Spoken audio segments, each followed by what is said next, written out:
They're all being shown the red lights on the gantry at this point, but they all turn green now, and hard onto the throttle will go Max Verstappen, who pulls out from alongside or from behind. Across the line to celebrate victory is Max Verstappen. Max Verstappen wins the Azerbaijan Grand Prix. Max Verstappen's sudden return to winning ways has many believing the Dutchman might have been nerfed before the shock exit of Christian Horner. Following almost a year of being dominated by the Papaya outfit, Verstappen hasn't just been winning, but absolutely dominating his competition. 19 seconds in Monza was followed by 14 seconds in Baku. But even more impressive was the side quests the Dutchman has been doing. He didn't only enter the Nürburgring NLS to compete, but after turn 1, Verstappen outdrove pros who have been racing for decades. So, how has Max turned things around?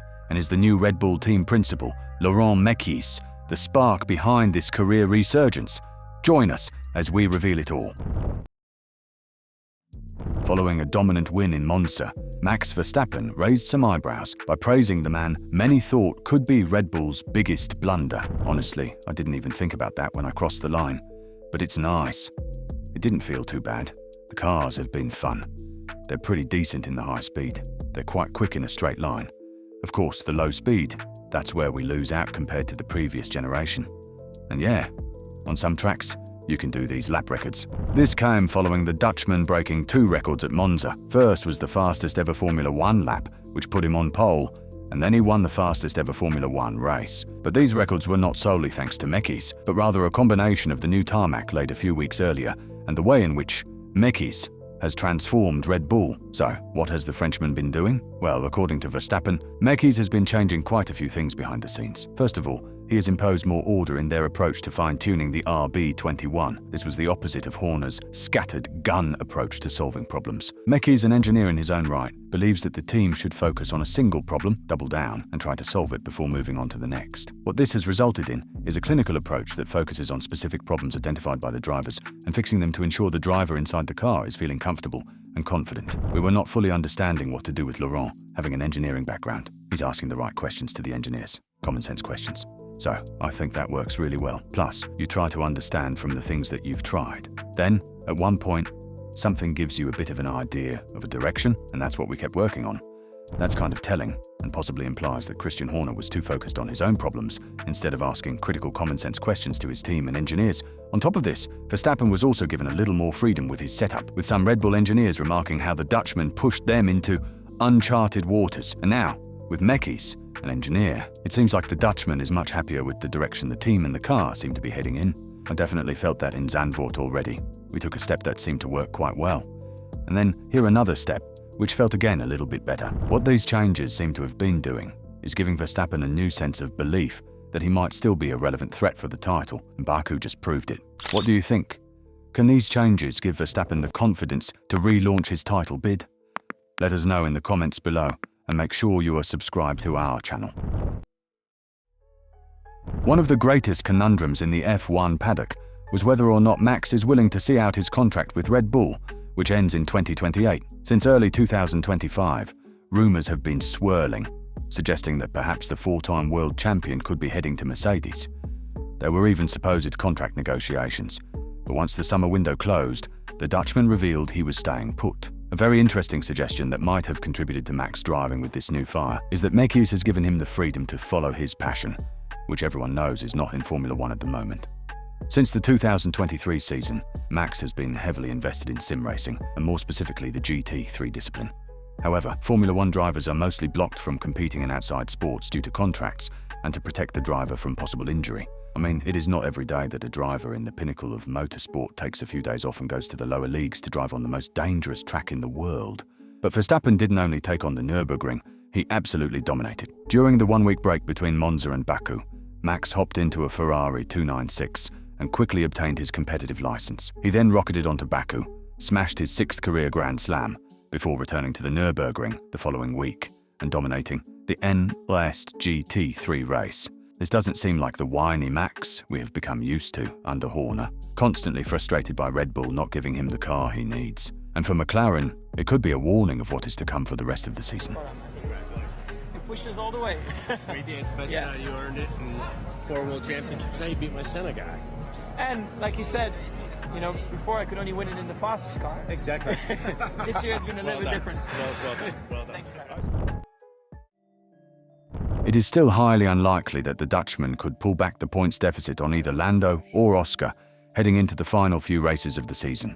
McLaren has been slowly building a steady lead, and even though Oscar's little blunder in Baku did offer Lando a bit of an opportunity, Max is still a way off from mounting a real title challenge. Should Piastri ensure that he keeps his McLaren on the podium, the deficit is just insurmountable.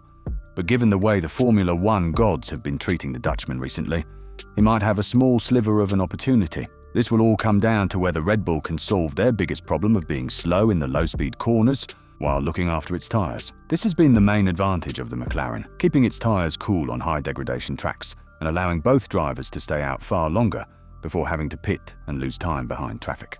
For now, it doesn't seem likely that Verstappen could win his 5th title in 2025, but rather that one of the McLaren drivers will walk away with the number 1 for 2026. Now, speaking of 2026, this is where things might change, and Red Bull could launch one of the craziest comebacks ever, and it all starts with the Mekies philosophy.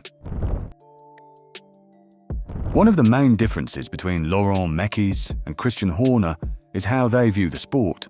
Horner has always been a steadfast supporter of the Dutchman, willing to keep backup parts for Max, even when he is one of the least likely to end up against a wall. Horner would much rather have Tsunoda drive with older components, which has led the Japanese driver to find himself struggling in the midfield instead of at the sharp end of the grid. But Mekies has changed all this, trusting Tsunoda with backup parts meant for Verstappen, and it has allowed Yuki to be more consistent in the points, mounting a serious threat to both Mercedes and Ferrari. This will more than likely carry over into 2026, and regardless of who teams up with Verstappen, given the Red Bull tendency to destroy the careers of their drivers, you will see that the number 2 guys drive with the exact same upgrades as Max. It naturally gives them a far better opportunity to fight at the sharp end with 2 cars instead of 1. Next, there is the engineering background of Laurent Mekies, who not only plays the part of a team principal, but also asks the right questions when it comes to upgrades. Since historically, regulation changes have always led to a new team taking over as the dominant force, it could spell the end for the short rise of McLaren, with any of the top 4 possibly creating the next Brawn GP to dominate the new era of Formula One. Even more, we shouldn't count out Cadillac, a big money team with tons of backing who might even challenge for the title in the first season. Yet, it still doesn't answer the question of whether Max Verstappen is the greatest driver of all time.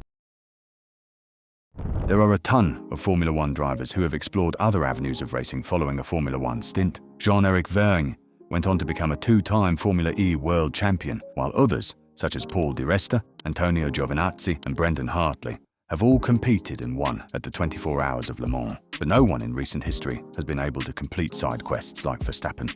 Unlike these drivers, Max didn't take a break from F1 or even wait till the summer or winter break. He literally juggled 2 competitive racing events in the same 4 weeks that saw him win 2 Formula One races in succession. This is unheard of and begs the question of how good Max truly is. Perhaps the best way to describe this is the level of spare capacity he often has left. You've often heard the radio messages, where Max, traveling at close to 200 miles per hour, can look up at the big screen and follow the times or incidents of his competitors. Only a few drivers like Ayrton Senna, Michael Schumacher, Fernando Alonso, Seb Vettel, and Lewis Hamilton have displayed the ability to focus on external things while racing. What makes Verstappen different is that he can simply shift into a new car with which he has limited experience and drive it to the absolute limit without any fear. Imagine what Max would have been like in the 2020 Mercedes W11 or even the 2025 McLaren. Regardless of what you think of the Dutchman, we can all agree that he is the greatest currently in the sport, and while he is only 28 years old, Max can one day have the accolades that make him the GOAT. But do you think Verstappen will succeed in the United States? Can he do the same in IndyCar or even NASCAR? Let me know in the comments if you'd like to see the Dutchman try his luck in NASCAR and perhaps destroy some of the American legends.